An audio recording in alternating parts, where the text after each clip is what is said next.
देखा 2.5 घंटे लाइन में लग करके एक भी व्यक्ति अंदर नहीं गया, और मेरी आंखों के सामने खिड़की के बाहर गेट के बाहर 3 लोग जो वेटिंग में लगे हुए थे वो वेटिंग में लगे ही रहे।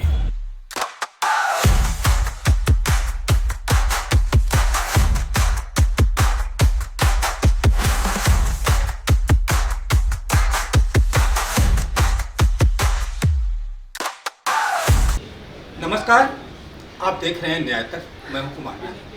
एक बार फिर से हमारे चैनल पर आपका स्वागत है। जैसा कि हम सबको पता है, लोकसभा का चुनाव पूरा हो चुका है, सारे रिजल्ट आ चुके हैं, नई सरकार बन चुकी है, लेकिन वाराणसी में एक बार फिर से एक नई चुनौती आई है निर्वाचन को लेकर के। जब वाराणसी में प्रधानमंत्री नरेंद्र मोदी के खिलाफ लगभग पूरे देश से 250-300 लोग चुनाव में नामांकन करने आए थे, तो उन्हें नामांकन नहीं करने दिया गया था। पहले तो मैं अकेला, हो सकता है अकेला ही बोल रहा हूँ, कोई आवाज़ मेरे साथ उठा नहीं रहा, लेकिन आज तो मेरे को बोलने की भी जरूरत नहीं थी। लोग चिल्ला रहे थे, गुस्से में आ रहे थे, फिर प्यार से बात कर रहे थे, फिर रो के बात कर रहे हैं, भैया जाने दीजिए, भैया जाने दीजिए, एक को जाने दीजिए, इनको जाने दीजिए, खुद को भी नहीं आगे कर रहे हैं, इनको जाने दीजिए, पहले ही आए थे। मैंने लोगों को देखा है कि लोग एक व्यक्ति को अंदर भेजने के लिए लड़ रहे हैं, एक व्यक्ति को। बाद में तमाम प्रयासों के बाद कुछ लोग, जिनमें तकरीबन 41 नामांकन कुल हो सके थे, जिनमें से 34 लोगों का नामांकन निरस्त कर दिया गया था।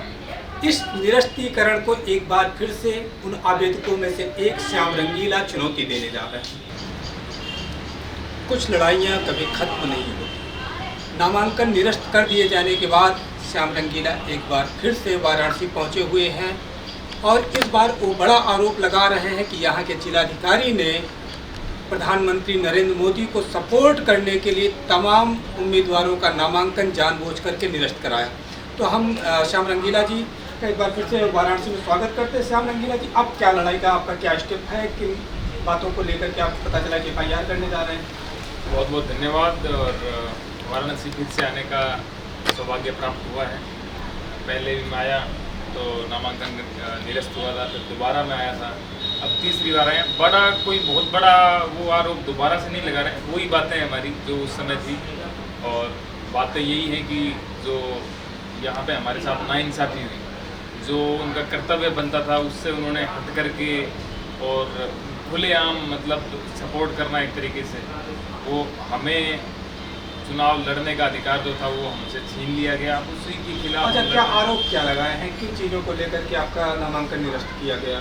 आरोप यही है, देखिए मेरे साथ अन्य जो प्रत्याशी थे, जो प्रत्याशी बनने के लिए आए थे, वो नामांकन वगैरह सब दिया उन्होंने एक तरीके से उसको एक्सेप्ट किया, फिर शपथ के नाम पे उसको रिजेक्ट कर दिया गया। तो अब शपथ जो है वो उन्हीं का हक बनता है, उन्हीं का अधिकार बनता है, और उन्हीं का कर्तव्य था कि वो हमें शपथ दिलाई, उन्होंने नहीं दिलाई। तो एक तरीके से ये जो कार्य है, ये इसके खिलाफ हम लड़ने के लिए आए हैं। तो लोकतंत्र की लड़ाई को एक अलग कदम पर ले जाकर के श्याम रंगीला जी लड़ रहे हैं। हमारे साथ उनके अधिवक्ता प्रेम प्रकाश यादव भी हैं, जो उनके पूरे मामले की पैरवी कर रहे हैं। हम उनसे भी बात करते हैं। आप प्रेम प्रकाश जी, तकनीकी रूप से लीगल तौर पे क्या गलत हुआ, क्या सही हुआ, इसको लेकर के आप क्या कहना चाहेंगे कि जो पूरे नामांकन की प्रक्रिया रही, जिसमें आप लोगों ने मुश्किल से, जैसा आपने बताया था कि बहुत मुश्किल से नामांकन कर पाए थे, फिर निरस्त भी किया गया, तो इसको कैसे आप?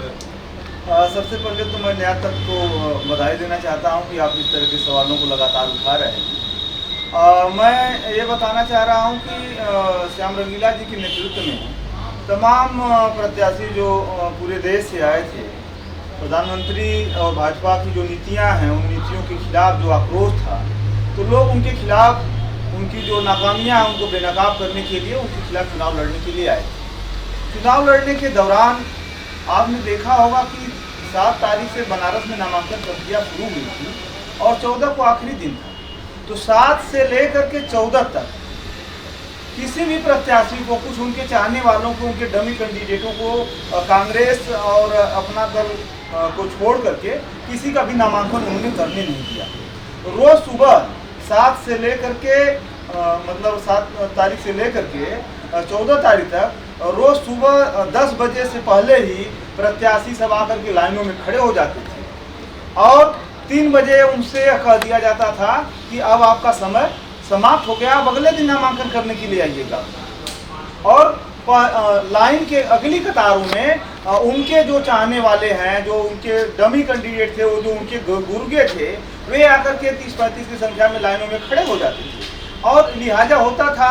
उसमें से 4-5 को अंदर भेज दिया जाता था और पूरा दिन ये प्रक्रिया चलती थी। लोग जिंदाबाद मुर्दाबाद करते थे, लोग आक्रोश जताते थे, लोग शिकायत करते थे, लेकिन एक मतलब किसी भी जो जेन्युइन प्रत्याशी था उसको नामांकन पत्र खरीदने नहीं दिया जाता था। पहली बार ऐसा हुआ कि नामांकन पत्र खरीदने के लिए उन्होंने कहा कि आप पहले जाकर ट्रेजरी चालान फार्म भर के लाइए। ट्रेजरी चालान का जो फार्म है वो स्टेट बैंक और उनके गुर्गे जो है लोगों से फार्म छीन लेते थे और कहते थे कि आप 10 प्रस्तावकों का सूची दीजिए। जब प्रस्तावकों की सूची दिलाता था तो उन प्रस्तावकों को धमकी दिया जाता था कि आप अगर इनका प्रस्तावक बनेंगे तो आप खिलाफ मुकदमा दर्ज किया जाता, उनको वापस कर दिया जाता था। और जब यह लगा कि नामांकन करने ही नहीं देंगे, तब दिनांक 13 तारीख को हम लोगों ने श्याम रंगीला जी के नेतृत्व में, इनके माध्यम से, हम लोगों के परामर्श से इन्होंने ट्वीट किया, चुनाव आयोग को ट्वीट किया, जो भी अधिकारी थे उत्तर प्रदेश के प्रभारी थे उनको ट्वीट किया गया, चुनाव आयोग में शिकायत की गई। शिकायत करने का परिणाम ये हुआ कि उन्होंने कहा कि आपका नामांकन होगा। अगले दिन ट्वीट किया गया कि नहीं हो रहा, वो प्रक्रिया वैसे ही है। तो आप ये ताज्जुब खाएंगे कि 7 से लेकर के 14 तारीख को 2:45 बजे तक जितने लोगों का नामांकन नहीं हुआ, लगभग 41 लोगों का नामांकन, 34 से 41 लोगों का नामांकन आखिरी 15 मिनट में उन्होंने लिया।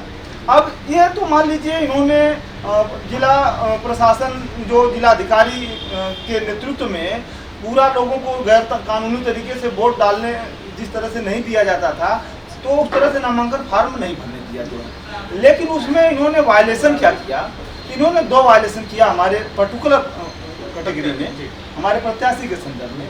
एक तो उन्होंने ये किया कि जब भी कोई प्रत्याशी नामांकन करने के लिए जाता है तो उसके साथ प्रस्तावक, उसके एक मतलब अधिवक्ता, एक उनके इच्छित और भी कोई व्यक्ति, तो अपने साथ कम से कम 3 से 5 व्यक्ति को जो है वो लेकर के जा सकते हैं। तो जो लास्ट 15 मिनट में इन्होंने सबका नामांकन फार्म लिया, तो आप उनके पास, चुनाव आयोग के पास और जो भी अधिकारी हैं उनके पास इसका वीडियो रिकॉर्डिंग होगा क्योंकि ये मैंडेटरी है। तो आप देखेंगे कि उस जो भी 35-34 उम्मीदवारों को अंतिम समय में इन्होंने नामांकन फार्म लिया एक साथ में, तो उसमें से किसी भी उम्मीदवार के साथ न तो इन्होंने अधिवक्ता भेजा, न तो उसका समर्थक भेजा, न तो प्रस्तावक भेजा, अंदर किसी को नहीं जाने दिया। इसका कारण ये हुआ कि किसी को इन्होंने पेपर चेक करने का मौका नहीं दिया। अब एक तो ये है कि किसी भी प्रस्तावक को, किसी भी अधिवक्ता को, किसी भी ऑथराइज पर्सन को इन्होंने अंदर नहीं जाने दिया। एक जो है इन्होंने वायलेशन ऑफ लीगल राइट्स का किया। दूसरा, जब अंदर ये चले गए, नामांकन फॉर्म भर दिए, तो इन्होंने क्या किया कि ओथ नहीं कराया। ओथ कराना यानी किसी भी प्रत्याशी को शपथ दिलाना, ये संवैधानिक ड्यूटी है चुनाव आयोग के रिटर्निंग अफसर की, जो है, जो जिलाधिकारी बनारस उस समय थे। तो उन्होंने किसी भी प्रत्याशी को, जो लास्ट समय में जितने भी लोगों का नामांकन हुआ, किसी भी प्रत्याशी को इन्होंने शपथ नहीं दिलाया, इसलिए कि इनका नामांकन पत्र हम सिर्फ और सिर्फ इसी आधार पे सारे लोगों को खारिज कर देंगे। और सारे लोगों को खारिज कर भी दिया, 33 लोगों को खारिज किया इसी आधार। ये और भी आधार उन्होंने लगाए, लेकिन ये एक मैंडेटरी आधार था जो। और 3 बजे जिन लोगों का स्वीकार किया निर्वाचन में, जिन लोगों का नामांकन स्वीकार किया, उनको दिलाई गई थी, इस बारे में कुछ जानकारी है? जो शुरू में जो प्रत्याशी, जैसे भाजपा के प्रधानमंत्री थे प्रत्याशी, कांग्रेस के थे और 3-4 लोग थे, वो जो शुरुआती दौर में जिनका जानबूझ करके उन्होंने लिया था, उन लोगों को शपथ दिलाया था। 7 तारीख को हाँ, उन लोगों को उन्होंने शपथ दिलाया था जो। और इसमें एक चीज़ और जोड़ दें कि शपथ इन्होंने नहीं दिलाया। जब ये बाहर आए, अधिवक्ता साथ में गए नहीं थे, तो जब श्याम रंगीला जी बाहर आए, मैंने जैसे ही देखा, एक हम शपथ पत्र के पैरा 8(2) में एक टिक नहीं लगाया गया, हाँ नहीं में जो है क्रॉस किया गया है।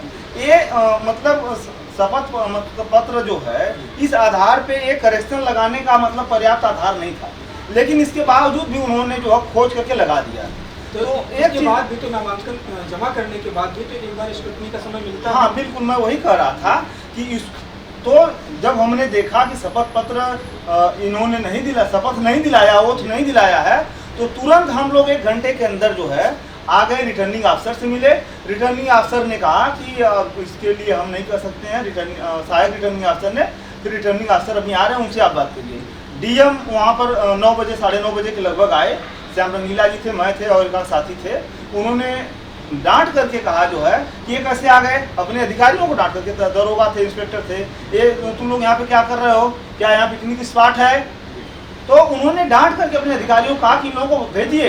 हमने कहा कि आपने ओथ नहीं दिलाया है और ओथ आज ही हो सकता है, आज नहीं कराएंगे तो हमारा सिर्फ और सिर्फ इसी आधार पे आप नामांकन पत्र खारिज कर देंगे। तो उन्होंने कहा हम कुछ नहीं जानते हैं, ये जो है 24 घंटा खुला, आपके लिए नहीं खुला है, हम लोग अपना काम कर रहे हैं। तो उस आधार पर उन्होंने हमारा ओथ नहीं कराया, ये उनकी ड्यूटी थी। जबकि आपने अपनी तरफ से रखा भी कि हमें ओथ कराया। हाँ, उसका वीडियो फुटेज मेरे पास है। हम तुरंत गए और जो शपथ पत्र दाखिल करने का है वो ये उसमें प्रावधान है कि स्क्रूटनी से पहले आप इसको दाखिल कर सकते हैं। तो जिन जिन लोगों के शपथ पत्र में कमी थी, हम शपथ पत्र भी शाम को ही लेकर चले गए थे, नहीं उन्होंने लिया। अगले दिन सुबह 10 बजे तक हमने जो कंप्लीट करा करके उसको हम लोगों ने शपथ पत्र लेकर के पहुंच गए, क्योंकि स्क्रूटनी है उसके बाद होनी थी। तो जब हम वहां पहुंच गए तो हमारे सहित, हमारे प्रत्याशी श्याम रंगीला जी के साथ सहित किसी भी प्रत्याशी का उन्होंने शपथ पत्र लिया ही नहीं कि अगर हम शपथ पत्र ले लेंगे इनका पर्चा वैध हो जाएगा तो हमको खारिज करने का आधार नहीं मिल पाएगा। तो ये सत्ता पक्ष और भाजपा के दबाव में उनको लाभ पहुंचाने के लिए गैर कानूनी तरीके से वो किसी भी कैंडिडेट को जो लास्ट डेट में दबाव में निर्वाचन आयोग को जो ट्वीट किया गया था, शिकायती प्रार्थना पत्र दिया गया था, उसके आधार पर लास्ट आवर में इन्होंने दबाव में आकर के शपथ पत्र हमारा फार्म ले लिया और जानबूझ करके गैर कानूनी तरीके से अपने कर्तव्यों का निर्वहन न करते हुए गैर कानूनी तरीके से मनमाने ढंग से जो है भाजपा के प्रधानमंत्री के पद के प्रत्याशी जो है, जो इसमें प्रधानमंत्री भी हैं, उनको लाभ पहुंचाने के लिए इन्होंने हमारे प्रत्याशी का जो है गैर कानूनी तरीके से नामांकन पत्र निरस्त कर दिया। इस निरस्तीकरण के खिलाफ जो इनका ये वायलेशन ऑफ ह्यूमन राइट्स है, वायलेशन ऑफ कॉन्स्टिट्यूशनल राइट्स है, वायलेशन ऑफ लीगल राइट्स है, और ये जो इलेक्शन पटिशन का जो प्रावधान है, तो इसमें जो पीपुल्स रिप्रेजेंटेशन एक्ट है उसकी धारा 34(1) में जो है, इसको अगर कोई रिटर्निंग अफसर या सहायक रिटर्निंग अफसर अपने कर्तव्यों का उल्लंघन करता है तो उसमें एक प्रावधान, स्पष्ट प्रावधान किया गया है कि ये संज्ञेय अपराध होगा और इसके खिलाफ जो भी रिटर्निंग अफसर या जो भी सक्षम अधिकारी होंगे उनके खिलाफ कानूनी कार्रवाई की जा सकती है। तो उसी कानूनी कार्रवाई के लिए कि आने वाले समय में एक तो जो इन्होंने हमारे प्रत्याशी के साथ किया है उसका खामियाजा उनको मिले, उसका दंड उन्हें मिले। दूसरा, भविष्य में इस प्रकार के लोग जो डीएम हैं, जो रिटर्निंग अफसर हैं, अभी आप लोग जो कानूनी प्रक्रिया अपनाने जा रहे हैं उसमें जो पूरी चुनाव प्रक्रिया हुई है उसको चुनौती देंगे या महज डीएम के खिलाफ आप आरोप? अभी तत्काल हम तो डीएम के खिलाफ FIR दर्ज कराने जा रहे हैं। पीपुल्स रिप्रेजेंटेशन एक्ट की धारा 134(1) के तहत उनके द्वारा किया गया अपराध संज्ञेय अपराध की श्रेणी में आता है। उनके खिलाफ अभी हम FIR दर्ज करवाने जा रहे हैं। इसके बाद उन्होंने विभागीय कार्रवाई, उनके खिलाफ विभागीय कार्रवाई में भी हम लोग जाएंगे और हम लोग इस बात को जो है जनता के बीच में भी ले जाएंगे कि ये जो है इस तरीके से जो मनमाना का तरीके से जो गैर कानूनी तरीके से नामांकन पत्र खारिज किया गया और नामांकन करने ही नहीं दिया गया, ये लोकतंत्र का और संविधान के मतलब हत्या है। इसमें और लोगों को भी आगे आना चाहिए और लोगों को भी इसमें आवाज़ उठानी चाहिए। श्याम रंगीला जी का साथ देना चाहिए, श्याम रंगीला जी की इस मुहिम का हिस्सा बनना चाहिए। क्या श्याम रंगीला एक बार फिर से मैदान में उतर चुके हैं? उस मुहिम को श्याम रंगीला जी, चूँकि श्याम रंगीला देश के बड़े हास्य कलाकार हैं और अपने व्यंग्यात्मक अंदाज के लिए जाने जाते हैं, तो यहाँ जो जिस तरीके से लोकतंत्र की हत्या की वो बात करते रहे, उसको अपने अंदाज में आप कैसे कहना चाहेंगे श्याम जी? देखिए, मैं तो यही कहूँगा कि भाइयों बहनों, मुझे पीड़ा होती है। ये मेरी आवाज़ है, मोदी जी की हद नहीं है, आवाज़ मोदी जी की, लेकिन पीड़ा मेरी है। जी भाइयों बहनों, मुझे पीड़ा होती है जिस प्रकार से यहाँ पे चुनावी प्रक्रिया प्रभावित हुई। केवल मैं ही नहीं, मेरे साथ बहुत सारे देशवासी प्रभावित हुए और इसलिए मैं आज यहाँ पर आया हूँ और हमारे अधिवक्ता जी के साथ मिलकर के हम लड़ाई लड़ने वाले हैं और हम इसमें ज़रूर सफल होंगे, मुझे पूरा भरोसा है। और प्रधानमंत्री जी, अगर हम एक क्षण के लिए आभासी तौर पर उस अंदाज को प्रधानमंत्री मान लें, तो प्रधानमंत्री जी, विपक्ष का नेता राहुल गांधी को चुने जाने के बाद क्या आपके अंदर कुछ बदलाव आया? क्या आप डरे सहमे से लगते हैं थोड़ा थोड़ा? देखिए, ऐसा कुछ डर नहीं है, वो ऐसा चीज़ें चलती रहती है। अभी उनका स्कोर 99 का है, 100 भी नहीं हुआ है, तो डर किस बात का? तो किस स्कोर से आप डरेंगे? कुछ लगता है डरेंगे तब? 272 से डर लगता है। 272 से डर लगता है। चलिए हम मतलब आभासी वाले प्रधानमंत्री के लिए इस डर के खिलाफ जीत की बात करते हैं। उस डर तक ये ना पहुँचे, ये 272 वाले गेम में विपक्ष में रहे, जिस प्रतिरोध की लड़ाई लड़ रहे हैं उसमें रहें, ये लड़ाई ये विजित करें। पहली लड़ाई भले इनको हराई जा चुकी है, लेकिन जिस दमखम के साथ ये फिर से वाराणसी आए हैं, उस लड़ाई में ये विजित हों। धन्यवाद। श्याम रंगीला देश के बड़े हास्य कलाकार माने जाते हैं, अच्छे कॉमेडियन हैं, जो नरेंद्र मोदी के पैटर्न को लेकर के तमाम व्यंग करते रहे हैं। सत्ता पर, सरकार पर अंदाज उनका नरेंद्र मोदी का होता है, लेकिन एक बार फिर वो नरेंद्र मोदी के संसदीय क्षेत्र में खड़े होकर के पूरी चुनावी प्रक्रिया को चुनौती देने जा रहे हैं। श्याम रंगीला है। श्याम रंगीला कोई आम आदमी नहीं है, इनकी अपनी एक पहचान है, पूरे देश में जाने जाते हैं, हिंदी बेल्ट में जाने जाते हैं, राजस्थान की भले हों, लेकिन देश इनको जानता है, बहुत प्यार भी करता है इनको।